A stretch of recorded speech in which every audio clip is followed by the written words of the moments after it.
Arkadaşlar, bugün Suri Sungwan şelalesindeyiz. Çankaya'da 3. gün. Motorumuzu park ettik. Burası bir ulusal park şeklinde. Girişte bilet alıyorsunuz. İçerideki atmosfer zaten kendini belli ediyor. Burada meşhur Suri Sungwan şelalesi Waterfall. İşte evet, sahneler bulunacağım. Burası neymiş? Phra Dang National Park. Evet, ayrıca ulusal parktayız. Evet, şimdi ormanlık bir alandan içeri girdik. Sessizlik, su sesi, kuş sesleri. Ya, müthiş bir doğa var. Çok güzel bir saatte geldik. Şu an saat yarın. Tayland saatiyle. İşte güzel Suri Sungwan dinliyoruz. Wow.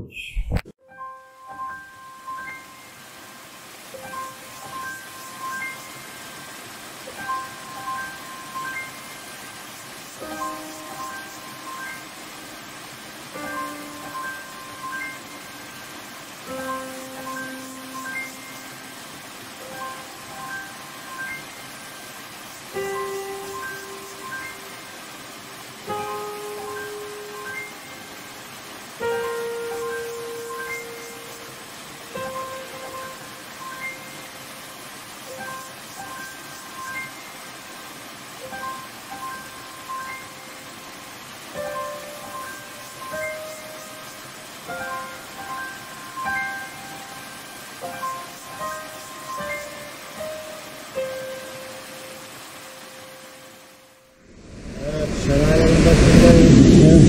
Gördüğünüz gibi. Evet. Aman. Harika ya.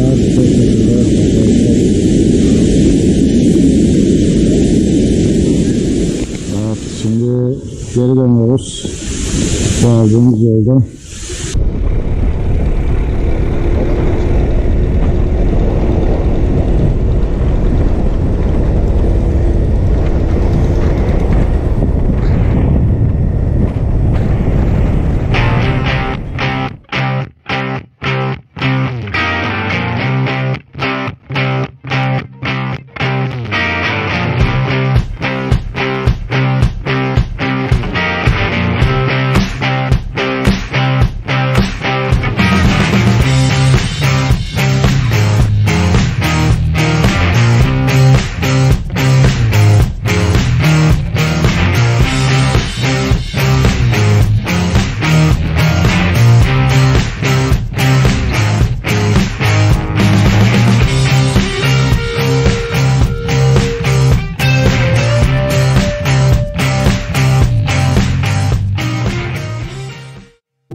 Evet arkadaşlar, dağlara, tepelere çıktık. Yani bir dağın üstüne gidiyoruz ama onu indik yapamayız. Göz kıyamete bir sarı.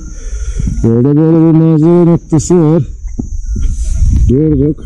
Biraz da geç başladık bugün. Geç kalacağımız endişesi var. Orman yolu, dağ yolu. Nurcan, buraya gelmelisin. Buradan gör. İşte abi dağlar. Vay canına, burası. Vay. İşte böyle yüksekteyiz. Kendi kaskımı getirseydim keşke ben. Bu şekilde bir ortam arkadaşlar. Yüksek dağları izliyoruz. Çok şahane, bayıldım ya. Ya bizimkisi tam bir çılgınlık, tam bir delilik yani. Ama yolları anlat. Yani yollar çok virajlı. Orman yolu biraz bozuktu. Yaklaştık bakalım. Hep tırmanıyoruz sürekli. Aynen, sürekli tırmanıyoruz. Vallahi bir de dönüşü var bu işin. 2 saattir yoldayız. İşte ama biraz değiyor. Böyle yollar çıktıkça. İşte bakalım. Devam ediyoruz. Yere vardık mı görüşeceğiz tekrar.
Evet, burası da çadır kurulan bir nokta. Burada gece konaklama satıyorlar.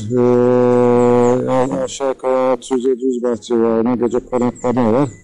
Ekseriyette Avrupalı, Çinli kişiler araçlarıyla gelmişler. Motorla gelenler de var.